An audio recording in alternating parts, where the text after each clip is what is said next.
آخری چیز ہے، اس کے بعد بھی اگر آنکھ نہیں کھلتی کسی انسان کی تو میں نہیں سمجھتا کہ وہ اپنے گرد اس نے جو یہ فلا تزکوا انفسکم، اس نے جو اپنے گرد تزکیہ نفس کا ایک مصنوعی حالہ بنا لیا ہے، کبھی بھی وہ اس حالے سے نکل سکے گا اگر اس حدیث سے بھی آنکھ نہ کھلی۔ اور وہ حدیث کیا ہے؟ مولانا اشرف علی تھانوی نے اس کو اپنے جو خطبات جمعہ ہیں ان میں نقل کیا ہے، بیہقی کی روایت ہے۔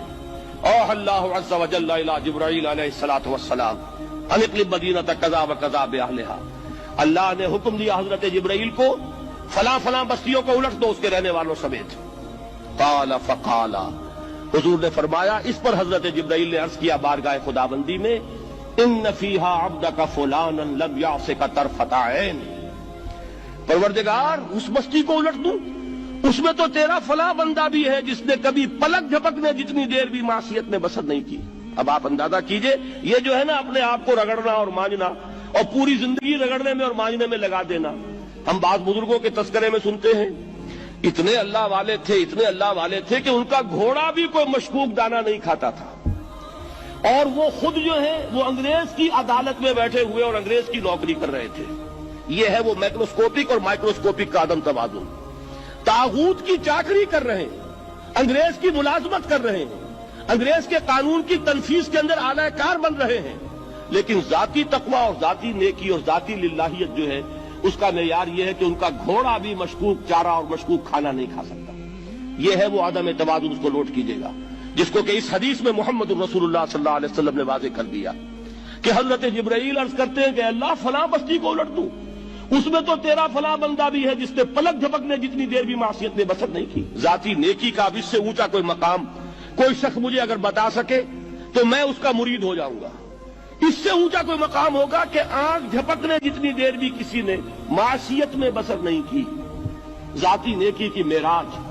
لیکن حکم کیا ہوا بارگاہ خداوندی سے؟ قال فقال، حضور نے فرمایا، اللہ تعالیٰ نے حکم دیا جبرائیل کو، اقلب علیہ وعلیہ، الٹو اس بستی کو، پہلے اس بدبخت پر پھر دوسروں پر۔ کیوں؟ فإن وجہہ لم یتمعر فی ساعۃ قط، اس لیے کہ اس کا چہرہ کبھی میری غیرت میں سرخ نہیں ہوا، اس چہرے کا رنگ نہیں بدلا۔ بے غیرت انسان، بدیاں پھیلتی رہیں، میرے دین کو روندا جاتا رہا، میری شریعت کی دھجیاں بگڑتی رہیں، عوامر کا مذاق اڑایا جاتا رہا، نواہی کے لیے دنیا کے اندر جن چیزوں سے میں نے روکا اس کے لیے فلسفے تراشے گئے، اور یہ لگا رہا مست رکھو ذکر و فکر صبح گاہی میں اسے، یہ سوائے ذاتی اپنے اس اصلاح کے اور ذاتی تقویٰ کے اور ذاتی نیکی کے اور ذاتی عبادت گزاری کے یہ میدان میں نہیں آیا، اس کا خون نہیں کھولا کبھی، اس کے چہرے کا رنگ متغیر نہیں ہوا، لہذا یہ دوہرا مجرم ہے۔ یہ ہے وہ تصور جو یہاں پر نوٹ کیجئے۔ ہاں، اس کے یہ معنی بھی نہیں ہے کہ نماز بھی نہیں پڑھ رہے، روزہ بھی نہیں رکھ رہے، اقامت دین کے کارکن ہیں، فرض نماز آ گئی ہے وہ چلی جا رہی ہے، جماعت کا کوئی اہتمام نہیں ہے۔ اب یہ دو انتہائیں ہیں، ایک انتہا یہ کہ وہ تزکیہ نفس جو ہے اسی میں وہ رگڑنے اور مانجنے کا عمل جاری ہے، ایک یہ کہ اس کا سرے سے کوئی تعلق ہی نہیں، اپنی ذات سے بحث ہی نہیں۔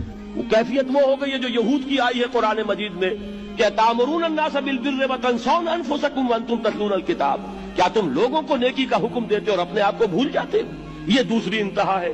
پھر وہی بات عرض کروں گا، وہی بال سے زیادہ باریک اور تلوار کی دھار سے زیادہ تیز راستہ ہے جس پہ چلنا ہوگا، کہ نہ یہ ہو کہ وہ مبالغہ ہو رہا ہو، اپنی ذاتی اصلاح میں تو مبالغہ کی حد تک آگے جا رہے ہیں، اور دوسرے یہ کہ اپنے دین کی تبلیغ و اشاعت، اقامت دین کی جد و جہد، اس کا خانہ ہی نہیں کھولا زندگی میں۔